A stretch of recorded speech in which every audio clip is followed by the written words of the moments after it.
Friends, तो अब हम इसमें आज बताएंगे स्ट्रेस और strain relation in a wire.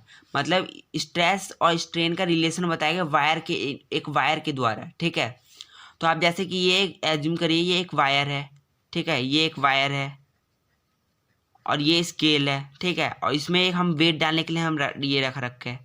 तो जैसे हम इसके वेट डालेंगे वैसे वैसे इसका इसका स्ट्रेन चेंज होगा।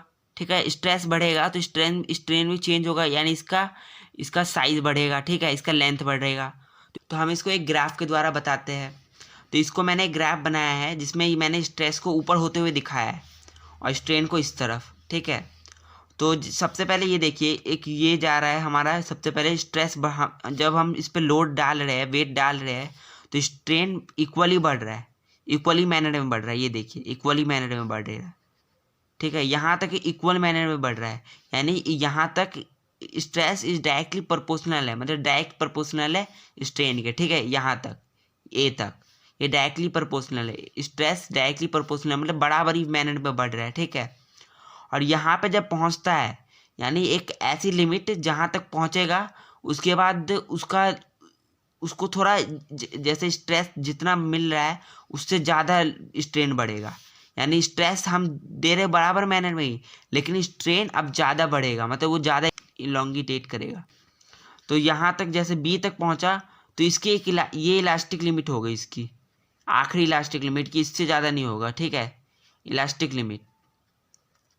तो अगर हम इलास्टिक लिमिट के पहुंचने के बाद भी अगर हम वेट उस पर डालना नहीं छोड़ेंगे और डालेंगे तो ये एक बार यहाँ पे पहुंच जाएगा, यानी ये है परमानेंट। यहाँ मतलब यहाँ पे पहुंच के परमानेंट सेट हो जाएगा, मतलब उसका प्लास्टिक नेचर आ जाएगा उसमें, वो परमानेंट सेट हो जाएगा। यहाँ पे आके हम उस पर वेट डालते रहेंगे तो यहाँ पे आकर परमानेंट सेट हो जाएगा। परमानेंट सेट हो जाएगा यानी हम उसको ऊपर वेट हटा भी दे तो वो उस अपना नेचर नहीं छोड़ेगा, वो प्लास्टिक नेचर आ जाएगा उसके अंदर।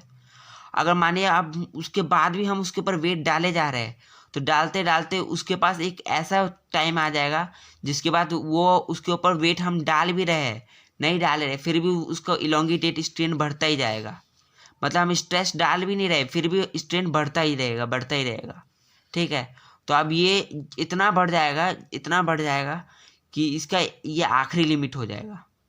मतलब इससे ज़्यादा, मतलब समझ लीजिए अब उसका आखिरी पॉइंट है, वो ख़त्म होने वाला, मतलब टूटने वाला है। तो यहाँ पे पहुँच के वो टूटने लगेगा धीरे धीरे। ठीक है, और उस पर बहुत ज़्यादा हैवी वेट डाल देंगे वायर पे, तो वो यहाँ पे आकर उसका वेट ख़त्म होने वाला है।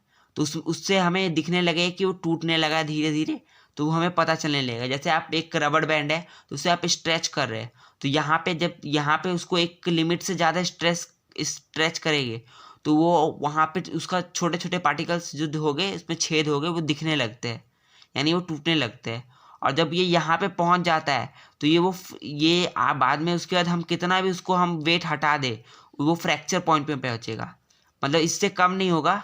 लेकिन या तो वो तो टूट जाएगा, मतलब अगर उससे ज़्यादा वेट डाले, या वो अपने उस पॉइंट से ज़्यादा कम नहीं होगा, मतलब जितना टूट गया वो टूट गया, वो वापस अपने चेंज नहीं होगा, ओरिजिनल साइज में नहीं आएगा, यानी वो प्लास्टिक नेचर में चला गया।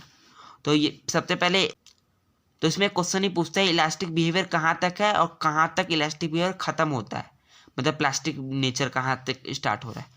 तो ये देखिए यहाँ तक जा रहा है डायरेक्टली प्रोपोर्शनल बी तक, मतलब ये नॉर्मल सी बात है, यहाँ तक जा रहा है एक प्रोपोर्शनली मैनर में, यानी यहाँ तक ये है यहाँ तक इलास्टिक नेचर है। ठीक है, यहाँ से यहाँ तक इलास्टिक नेचर है और यहाँ से यहाँ तक पूरा प्लास्टिक नेचर, क्योंकि यहाँ के बाद डिफॉर्म हो रहा है, मतलब वो उसकी इलास्टिसिटी ख़त्म हो रही है।